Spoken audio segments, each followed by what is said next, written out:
పల్నాడు జిల్లా పెదకూరుపాడు ఎమ్మెల్యే భాష్యం ప్రవీణ్ చేపట్టిన ప్రజల వద్దకు ప్రవీణ్ కార్యక్రమం విజయవంతంగా ముగిసింది. ప్రజల వద్దకే నేరుగా వెళ్లి సమస్యలు తెలుసుకుని పరిష్కరించేందుకు ఈ కార్యక్రమం చేపట్టినట్లు ఎమ్మెల్యే ప్రవీణ్ తెలిపారు. 100 రోజులు 100 గ్రామాలు కార్యక్రమం పూర్తి చేసిన భాష్యం ప్రవీణ్ తో మా ప్రతినిధి సాంబశివరావు ఫేస్ టు ఫేస్.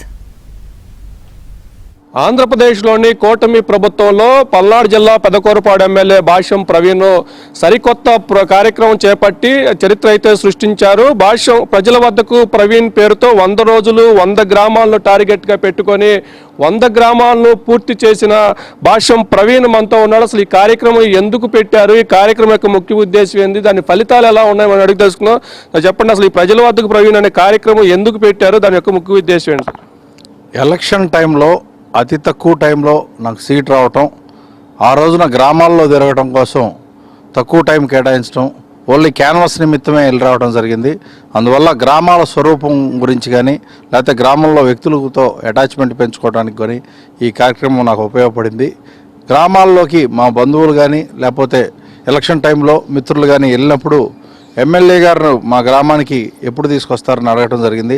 అందువల్ల ప్రతి గ్రామం 100 రోజులు 100 గ్రామాలను పెట్టుకొని ప్రతిరోజు ఒక గ్రామం ఉదయం నుంచి సాయంత్రం వరకు అక్కడే ఉండి వారితో వాళ్ళ యొక్క సమస్యలు తెలుసుకోవటం, వారి సమస్యలు సాల్వ్ చేయడం కోసం ప్రయత్నం చేయటం, అట్లానే ప్రజలతో మమేకమయ్యి వారితో వారి యొక్క సమస్యలు తెలుసుకొని సాల్వ్ చేయడం కోసం ఇది ఉపయోగపడిందండి నాకు. ఇప్పటికే లోకేష్ కానీ చంద్రబాబు కానీ పార్టీ ఆఫీసులో కానీ ప్రజా దర్బారు అధికారులు గ్రీవెన్స్ నిర్వహిస్తున్నారు. వీటికి వినూత్నంగా మీరు చేపట్టే కార్యక్రమాల్లో ఎలాంటి ఉపయోగం వచ్చింది?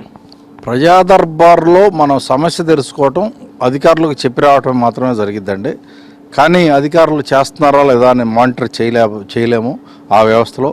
అందువల్ల నేనే ఈ ప్రజల వద్దకు ప్రవీణ్ అనే కార్యక్రమం పెట్టుకొని ఉదయం నుంచి సాయంత్రం వరకు ఉండి అధికారులను కూడా నాతో పాటు ఉంచుకొని అక్కడ ఎటువంటి సమస్య వచ్చినా వెంటనే సాల్వ్ చేయటం, ఏదన్నా టైం బాండ్ పెట్టుకొని ఆ టైంలోపు చేయమని చెప్పడం, ఏదైనా వెంటనే చేయలేని ఉంటే అట్లా చేయటం జరిగింది.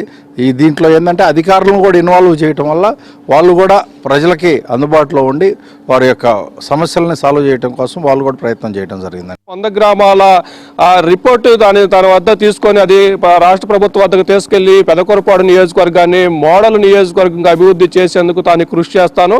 చంద్రబాబు, లోకేష్, ఇతర నాయకులు ప్రశంసలతో తన భవిష్యత్తులో ఇలాంటి కార్యక్రమాలు మరెన్నో చేసి ప్రజలకు చేరువవుతారంటూ కూడా ఎమ్మెల్యే భాష్యం